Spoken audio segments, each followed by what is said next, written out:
আত্মপ্রকাশের প্রায় ৩ মাস পর জাতীয় নাগরিক পার্টি এনসিপির উদ্যোগে ও তত্ত্বাবধানে গঠিত হল জাতীয় নাগরিক পার্টির প্রকৌশল উইং। বৃহস্পতিবার রাতে রাজধানীর ইঞ্জিনিয়ার্স ইনস্টিটিউশনে এনসিপির প্রকৌশল উইংয়ের আত্মপ্রকাশ উপলক্ষে অনুষ্ঠানের আয়োজন করা হয়।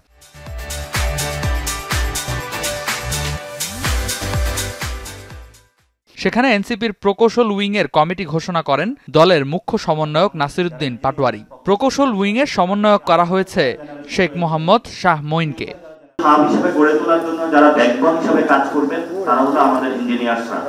আয়োজনে নাহিদ ইসলাম বলেন, গণ অভ্যুত্থানের আকাঙ্ক্ষা বাস্তবায়নে কোনো রাজনৈতিক পক্ষ বাধা সৃষ্টি করলে জনগণ আবারও রাজপথে নামবে। যদি আমরা দেখি যে গণ অভ্যুত্থানের ফলে যে আকাঙ্ক্ষা, এই আকাঙ্ক্ষা বাস্তবায়নের যদি সরকার ব্যর্থ হয়,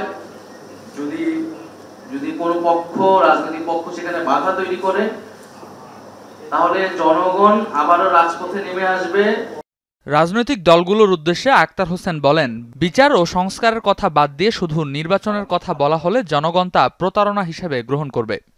বাংলাদেশে নির্বাচন হতে হবে, কিন্তু সেই নির্বাচন অবশ্যই সংস্কার সম্পূর্ণ করে, বিচারকে দৃশ্যমান করে তারপরে আয়োজন করতে হবে।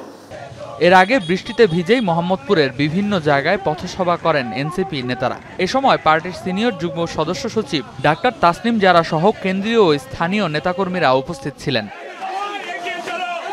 রেদওয়ান আহমেদ, যমুনা নিউজ, ঢাকা।